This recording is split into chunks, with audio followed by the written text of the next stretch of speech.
Donc, je vous ai envoyé un mail avec l'épisode qu'on tournerait, le pilote. Donc, le principe, c'est que ça s'appelle les sous-vivants. C'est un jeu de mots avec survivants. Voilà, c'est parce que c'est des mecs qui sont un peu nazes, qui survivent à des zombies. Voilà. Et quand on veut se lancer et qu'on n'a jamais fait de web-série, je conseille à tout le monde de faire un pilote. Nous, c'est ce qu'on va faire avec les sous-vivants. C'est-à-dire qu'on a un épisode, on fait venir tout le monde, c'est énormément de débauche de moyens pour un seul épisode, mais on saura comment on fait et là où on s'est planté.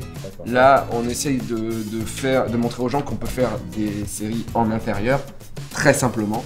Donc j'ai pris un truc que de dialogue pour montrer que finalement, si on a même peu de moyens, on peut réussir à faire un truc un peu rigolo. Et espérons en tout cas. Quand on débute, en tout cas, il faut peut-être faire 5 épisodes, les tourner, et après se dire, ah ok, là on comprend pas, ça il faut pas plus le faire comme ça. Enfin, donc, le découpage. Souvent le découpage c'est ce qu'on fait 2 jours avant le tournage, ou la nuit avant le tournage quand on est un mauvais réa, voilà, ou un réa tout court. Le début de l'épisode, c'est simple, il y a une voix off. Ouais, j'ai réécrit avec la voix off au début, en pré-générique pour qu'on comprenne vraiment qu'il y a un beauf qui a débarqué chez ce mec. Et le contexte aussi de zombies. Et le contexte de zombies, etc. On fait le découpage à partir du moment où le texte est déjà écrit et validé. C'est-à-dire qu'on a les dialogues, on a ce qui se passe, scène par scène. Je pense que pendant la voix off de mon personnage, il faut que la caméra se balade dans le décor.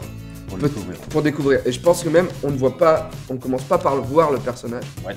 Alors est-ce que la caméra bouge dans le décor ou alors est-ce que c'est des plans fixes? Tu vois, genre peut-être les plans fixes c'est bien parce que ça montre l'immobilisme aussi des personnages. Je peux mêler les deux aussi, c'est d'avoir vraiment un plan qui est conducteur, qui va par exemple par de l'extérieur, qui se déplace et intercaler des plans fixes qui montrent un peu le décor, on aura une vision, on peut découvrir ton personnage au fur et à mesure. Et en fait, voilà, on fait ça, on lit tout l'épisode et on découpe et en même temps on note souvent à côté de quoi on a besoin. Il regarde son portable qui est hors réseau, donc on insère sur le portable, insère hors réseau, comme ça on n'oublie pas des plans par exemple. Donc création du jingle musical et graphique, mais un truc hyper court quoi. Ouais. De toute façon si le générique est plus long que la série c'est un peu bête. Alors, le truc à ne pas faire, c'est le générique plus long que la série et surtout le bêtisier de fin d'épisode encore plus long que la série.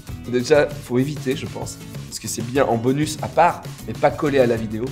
Mais si tu le mets, c'est que vraiment il y a quelqu'un qui est tombé, qui s'est fracturé la jambe et que l'autre sortait et que les gens font c'est pas du ketchup, ça va. C'est là aussi où on voit effectivement les limites du scénario, c'est-à-dire ce qu'on peut se faire, ce qu'on peut pas faire, ce qu'on peut se permettre.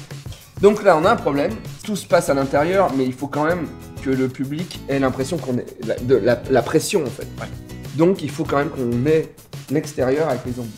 Donc ça, tu disais que les gens de Toulouse pouvaient le faire. Après, c'est vraiment une bible technique pour tout le monde, pour que tout le monde vienne tourner la même chose.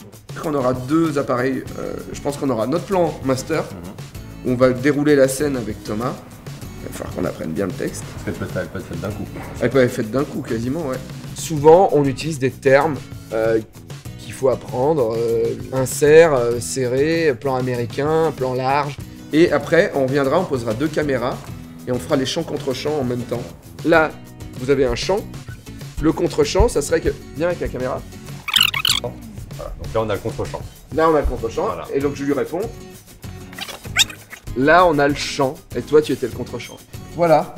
Bon, bah, de toute façon, c'est pas très compliqué à découper un truc de dialogue. Quand on débute, on peut faire un découpage très simple.